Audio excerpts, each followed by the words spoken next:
से स्वर्ग। लगता है दुर्वासा ऋषि का श्राप फलित हो रहा है। सर्वनाश हो जाएगा, देवताओं का पतन हो जाएगा।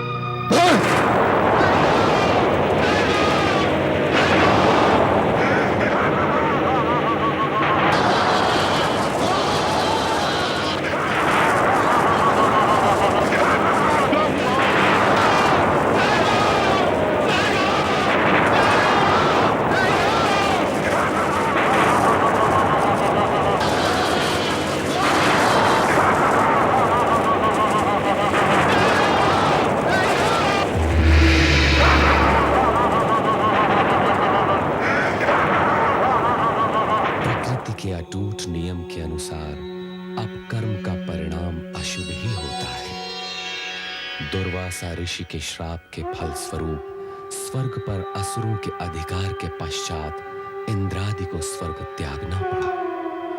कैलाश पर इंद्र के इस अधोपतन से व्यथित सती शिव से इंद्र व स्वर्ग की रक्षा के लिए आग्रह करते हैं। इस भीषण समस्या का कोई तो समाधान होगा स्वामी। मुझे आश्चर्य हो रहा है, आप सब कुछ जानते हुए भी मौन रहे। आपने दुर्वासा ऋषि को रोकने का प्रयत्न भी नहीं किया। देवी, हर किसी को अपने किए हुए कर्मों का परिणाम किसी न किसी रूप में भुगतना ही पड़ता है। विधाता के विधान में हस्तक्षेप करना ब्रह्मा, विष्णु और महेश के लिए भी असंभव है। आप तो करुणा निधि हैं, भक्तों के उद्धारक हैं। देवताओं की भी आप पर अपार श्रद्धा और भक्ति है। उन्हें संकट से उबारना आपका परम कर्तव्य है। जब हमारे उन भक्तों को हमारे पास आने की प्रेरणा मिलेगी, तब हम अपना ये कर्तव्य अवश्य निभाएंगे। परंतु समय से पहले देवताओं को स्वर्ग सुख का अधिकार नहीं मिल सकता। असुराधिराज स्वर्गाधिपति महाराज बलि की जय। असुराधिराज स्वर्गाधिपति महाराज बलि की जय। महाराज बलि की जय। महाराज बलि की जय।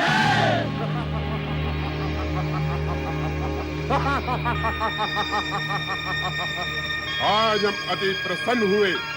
देवता यहाँ से पलायन कर गए। उनकी पराजय विजय श्री का रूप धारण करके हमारे चरणों में नतमस्तक है। अब यह सिंहासन हमारा है।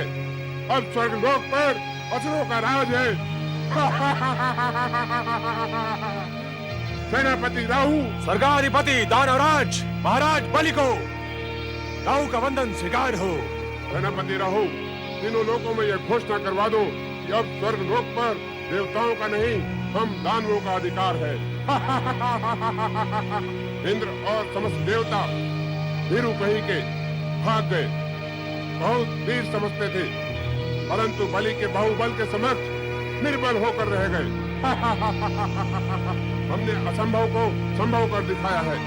देवराज इंद्र को स्वर्ग के सिंहासन से उखाड़ कर फेंक दिया है। उनके राज्य, वैभव और शासन पर हमारा अधिकार सदैव बना रहेगा। अब देवता यहाँ कदापि प्रवेश नहीं कर पाएंगे, कदापि प्रवेश नहीं कर पाएंगे। अब स्वर्गलोक पर हमारा अधिकार है।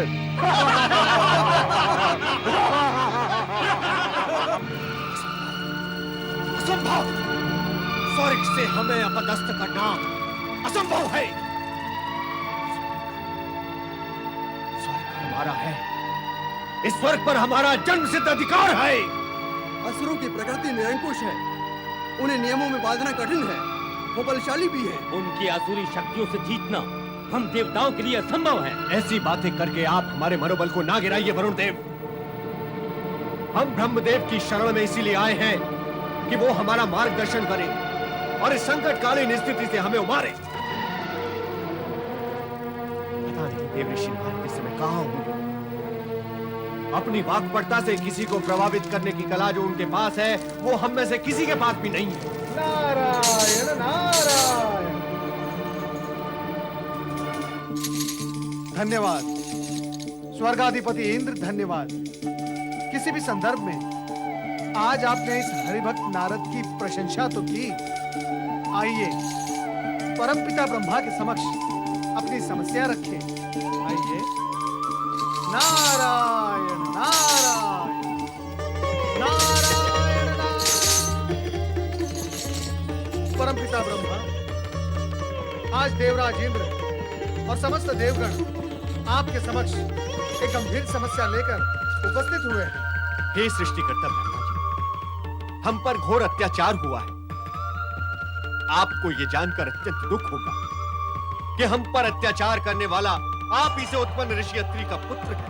हम दुर्वासा के क्रोध से भली भांति परिचित हैं। किंतु ब्रह्मदेव, सर्वप्रथम तो एक ऋषि को अपने क्रोध पर ही विजय पानी चाहिए। दूसरी बात ये कि क्रोध करने का कोई कारण भी तो होना चाहिए। किंतु दुर्वासा ने तो हम पर अकारण ही क्रोध किया है और हमें श्राप देकर असुरों के लिए स्वर्ग का मार्ग प्रशस्त किया है। देवराज, क्या दुर्वासा के उग्र स्वभाव से आप परिचित नहीं? क्षण मात्र में क्रोध की ज्वाला उनके मन में प्रकट हो जाती है। इस बात का आपको ध्यान रखना चाहिए था। दुर्वासा का श्राप तो एक निमित्त मात्र है सरस्वती।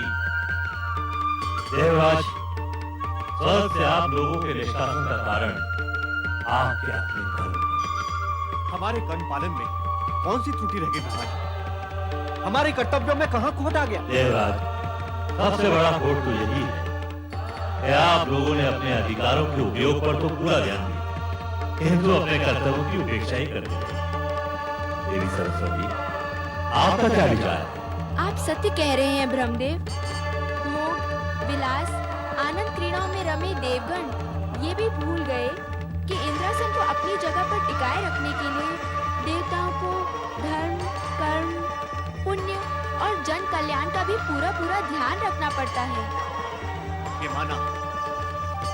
ये माना कि हमसे कुछ त्रुटियां हुई हैं,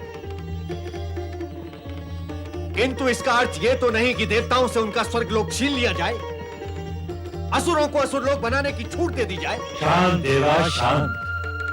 जो घटित हो गया उसे बदला नहीं जा सकता। अब इस विषय में और अधिक विचार विमर्श करने के लिए आप लोगों को भगवान विष्णु के पास जाना होगा। वो देवताओं के परम हितैषी एवं शुभ चिंतक। हे चतुर, यदि नारायण के सम्मुख आप ही हमारा प्रतिनिधित्व करें तो अति उत्तम होगा। भगवान श्री हरि विष्णु आपकी समस्या से अवगत हैं देवराज। आपको मार्गदर्शन मिल गया, किंतु उस पर चलना आप ही का। हमें विश्वास है